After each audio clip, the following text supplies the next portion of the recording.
স্বাধীনতা আন্দোলনের মহানায়ক নেতাজি সুভাষচন্দ্র বসুকে নিয়ে বিজেপির রাজ্যসভার সাংসদ অনন্ত মহারাজ অর্থাৎ নগেন রায়ের আপত্তিকর মন্তব্যের প্রতিবাদে উত্তাল দুর্গাপুর।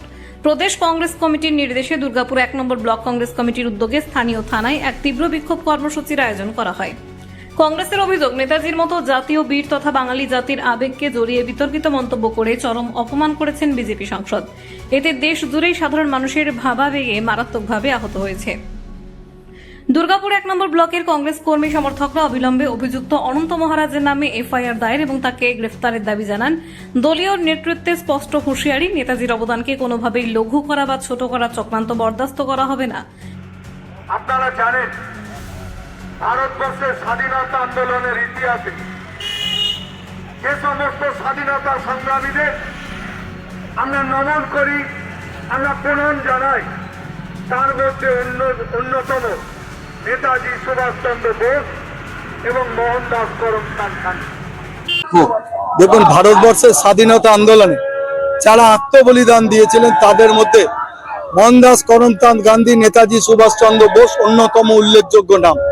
আজকে বিজেপি যেভাবে এই নামগুলোকে কুলসিত করার চেষ্টা করছে এবং বিজেপি যেভাবে তাদের একজন সংসদ, রাজ্যসভার সংসদ অনন্ত মহারাজ, তিনি যেভাবে নেতাজি সুভাষচন্দ্র বসুর নামে কটূক্তি করছেন, তার নামে অপবাদ ছড়াচ্ছেন, তার বিরুদ্ধে আমাদের লড়াই।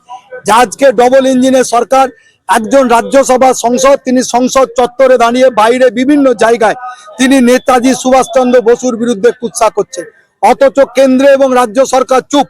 এবং আমরা চাইছি অবিলম্বে, আজকে আমরা গোটা পশ্চিমবঙ্গ জুড়ে আজকে আমরা অনন্ত মহারাজের নামে এফআইআর করছি। কারণ একজন স্বাধীনতা সংগ্রামী, যিনি পশ্চিমবঙ্গ এবং ভারতবর্ষের মানুষের আত্মার সঙ্গে যার যোগাযোগ, আজকে তার নামে বদনাম করা মানে গোটা পশ্চিমবাংলা, ভারতবর্ষের সাধারণ অপমান। ব্যবস্থা নিয়েছে, বঙ্গবিভূষণ কেড়ে নিয়েছে। দেখুন, একটা পুরস্কার কেড়ে নেওয়াটা শাস্তি নয়। একজন সাধারণ মানুষের সেন্টিমেন্ট যে নেতাজি সুভাষচন্দ্র বোস সম্বন্ধে কেন এইরকম কটূক্তি করা হবে, আমরা চাই তাকে অবিলম্বে তার বিচারক, তাকে জেলের কাঠগড়ায় তোলা হোক। আমরা কোনো পুরস্কার কেড়ে নিয়ে, সান্ত্বনা পুরস্কার নয়, আমরা চাই এফআইআর আমরা আজকে করেছি, আমরা চাই এফআইআর এর বিনিময়ে তার বিরুদ্ধে কেস হোক এবং তাকে গ্রেপ্তার করে আদালতে নিয়ে গিয়ে তাকে কোর্টে নিয়ে গিয়ে জেলে ঢোকানো।